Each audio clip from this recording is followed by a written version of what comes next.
Hello students, welcome to the channel. मेरा नाम है पूनम दुआ और आज हम डिस्कस करने जा रहे हैं लिटरेचर वर्ल्ड की एक बहुत ही important poem, the rape of the lock by Alexander Pope. ये पोएम अलेक्जेंडर पोप द्वारा लिखी गई एक बहुत ही बेहतरीन और फेमस पोइट्री है।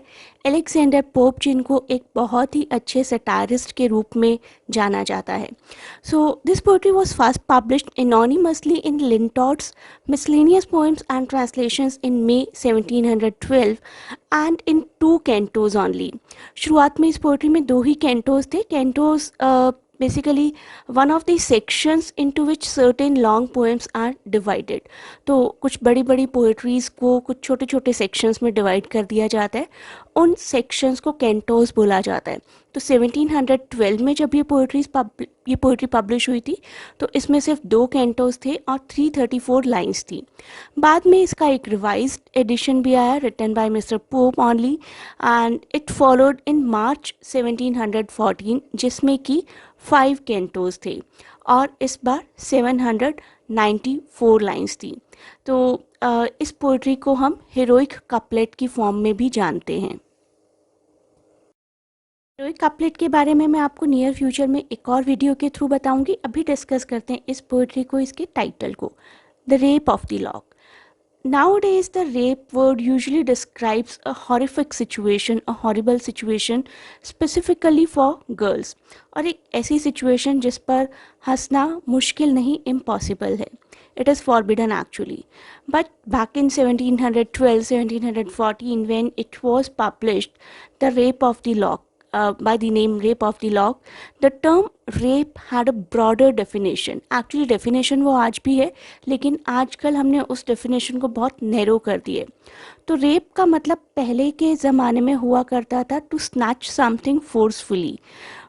It could also refer to the act of seizing or taking anything by force. And the lock means a curl of hair. मैंने आपको बताया कि इस पोइट्री में 5 कैंटोज हैं, तो 3 कैंटोज हम इस पार्ट में डिस्कस करेंगे, फर्स्ट पार्ट में, और rest of the 2 cantos in the further parts, and in the last part, the third part, I will provide you with some important MCQs related to this topic.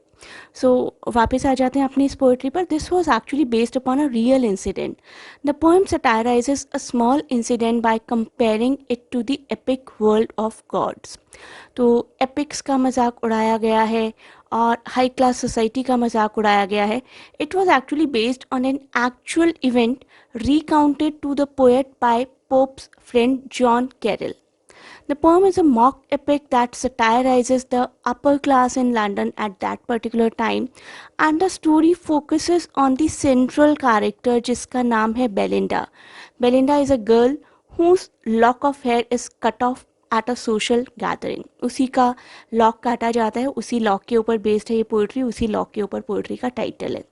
So although trivial to most, बहुत सारे लोगों को लगा ये क्या इतनी छोटी सी बात है, but Belinda is outraged. Belinda बहुत ही गुस्सा हो गई है that her lock of hair has been cut by the Baron, and in the rape of the lock Pope uses Belinda and Baron to mock two of his acquaintances, two of his known person, Arabella Fermor and Lord Peter।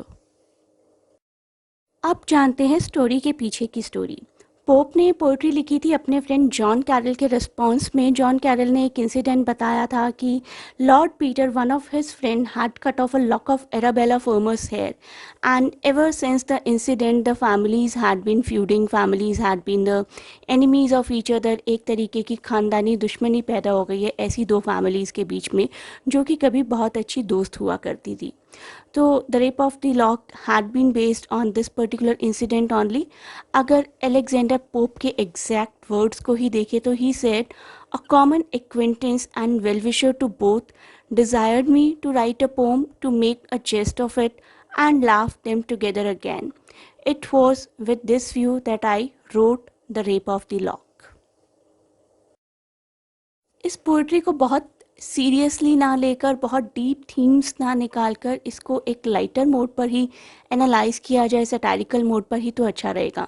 So it is a satire basically. As much as anything else, the rape of the lock is a satire on English upper class society and how it is so self regarding that it makes mountains out of the moles, trifling of molehills. किस तरीके से तिल का ताड़ बनाया जाता है, छोटी सी बात को कितना बड़ा किया जाता है, that has been shown in this poetry.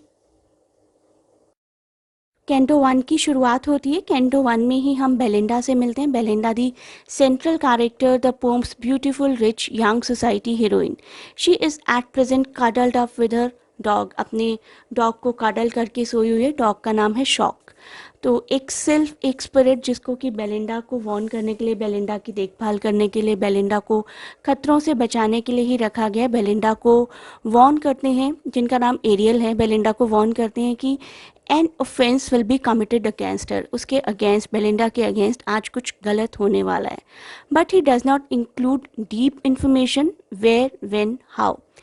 The self just says some dread event impends. सिर्फ एक तरीके की इनविजिबल स्पिरिट्स होती है जो कि वॉर्न आउट करती रहती है कि कुछ होने वाला है और उससे किस तरीके से बचा जा सकता है. Belinda is a high class society girl and she loves to go out, she loves to party with friends, so she doesn't listen to any kind of warning given by the self. So she finds a letter on her bed and after reading it quickly forgets all the advice, all the suggestion that Ariel has given her. And in the letter it is written that she has been invited to sail up to the Thames with friends to Hampton Court Palace and have fun and games with her host. She devotes a great deal of time to her cosmetics, to her makeup and hair preparation for the trip. तो Belinda के बारे में at least एक चीज़ हम लोग अभी तक जान चुके हैं कि she is very beautiful, she enjoys going to parties. So Belinda, clearly a woman from high social standing, prepares herself for a social event by putting on makeup and generally just dolling herself up. अपने आप को एक doll, एक गुड़िया की तरह सजा सवार कर एक पार्टी में जाना है उसको. Her servant Betty helps her bringing forth unnumbered treasures from all over the world, jewels from India, perfumes from Arabia, and she brings out combs of ivory and tortoise shell for her hair. The sylphs, the invisible sylphs, unseen sylphs, divide her beautiful hair and help her with her gown. Betty gets all the praise for making Belinda beautiful, but the sylphs are really doing the work. They arm Belinda with great beauty to make her ready to do battle. इस party को एक battle की तरह portray किया है Pope ने. So they arm Belinda for the battle और as it turns out to go to a party. तो कैंटो वन यहाँ पर ख़त्म हो जाता है और कैंटो टू की शुरुआत होती है. अब बेलिंडा बोट में बैठ गई है थेम्स जाने के लिए. So Belinda cruises on a boat down the Thames, a river in London and southern England. She is surrounded by many other beautiful young people but none are as beautiful as she is. This is what Pope says. So Belinda एक fashionable aristocratic society को represent करती है. She is a woman of superb beauty and charm. Early in the poem, she is also compared to the sun, also at the beginning of Canto 2, and her eyes' brightness actually surpasses the brightness of the sun. So throughout the poetry, she and her eyes are compared to sun by Pope. So Belinda ji बहुत खुश हैं, उनकी boat cell कर रही है आगे ही आगे. She is very delighted and delighted Belinda suspects nothing but self Ariel knows कुछ तो गड़बड़ है. Ariel summons all other cells to help and he says all the creatures have different functions, some more important than others. Their overall function as cells is to protect beauty. Specifically beautiful women like Belinda. तो self अपने और assistants को बुलाते हैं और उन सबको protect करने को कहते हैं बेलिंडा की ब्यूटी को. This job may not have the glory of helping a soldier in battle but it is still important. अभी कैंटो 2 ही चल रहा है. एरियल ने सारे सेल्स को, अपने असिस्टेंट्स को, उनकी डिफरेंट जॉब्स असाइन कर दिए. It is up to them to stop any kind of horrifying event. One self named Zephyrita is assigned to be in charge of Belinda's fan. One named Brillante is in charge of her diamonds. Momentilla guards her watch. Crispisa is to tend to take care of her favorite Locke. Locke को ही protect करना main काम है आज का. So quite a few others are assigned to keep her skirt in order, her dress in order. Ariel warns bad things will happen to Sylph who neglect their duties. तो aerial ने पहले ही warning दे रखी है कि अगर किसी ने अपनी ड्यूटी को नेग्लेक्ट किया तो उसका अंजाम अच्छा नहीं होगा.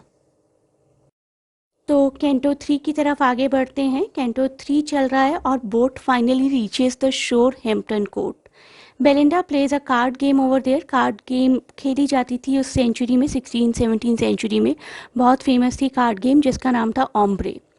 She is winning at present and she is playing against the aforementioned Baron. Baron जिनको यूज़ किया गया है as a pseudonym for the historical Robert Lord Peter, a young gentleman in Pope social circle. शुरुआत में ही मैंने mention कर दिया था कि this is based upon a real story, real incident और Pope के friend Lord Peter का character Baron को दिया गया है यहाँ पर.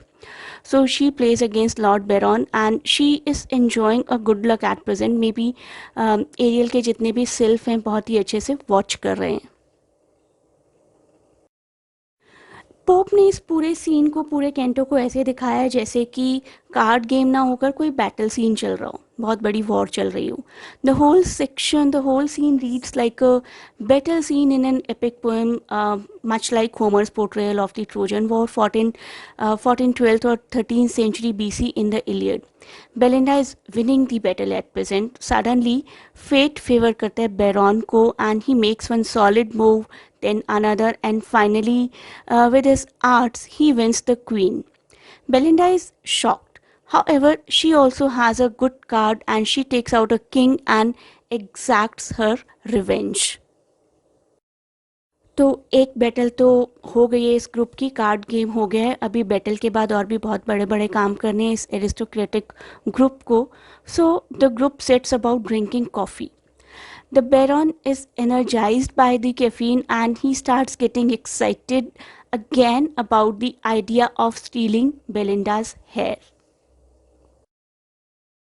अब इंट्रोड्यूस होता है इस बैटल का एक और warrior, a girl named Clarissa. Clarissa very clearly seems to be Baron's ally, Baron's friend in this act of treachery and obviously no real friend of Belinda. तो क्लैरिसा प्रेजेंट करती है baron को एक 2-edged weapon जो कि scissor है and the weapon she has been carrying around for just such an occasion and she is like a lady assisting a knight. ऐसा लगता है कि वो एक युद्ध में एक ऐसी लेडी है जो किसी वॉरियर को असिस्ट कर रही है and Baron takes the scissor from her. अब इस बैटल का एक इम्पॉर्टेंट पार्ट शुरू होने वाला है. कैंटो 3 ही चल रहा है अभी भी. Baron scissor close around the curl. Baron अपनी सिजर को ले जाने की कोशिश करते हैं बार बार उस कर्ल के पास. One sylph still fluttering around gets cut in half. तो इसमें एक सिल्फ की कुर्बानी हो जाती है. सिल्फ उस कर्ल को बचाने की कोशिश में 2 पार्ट्स में कट जाता है. But fortunately since it's so airy it joints right back. तो आसपास हवा इतनी चल रही है कि उसके 2 पार्ट्स एकदम से आपस में जुड़ जाते हैं. The lock of the hair is also cut and however is not as fortunate. Lock of hair भी कट हो जाता है एक और अटेम्प्ट में, लेकिन लॉक ऑफ हेयर इतना फॉर्चुनेट नहीं है कि वापस जुड़ जाए आपस में.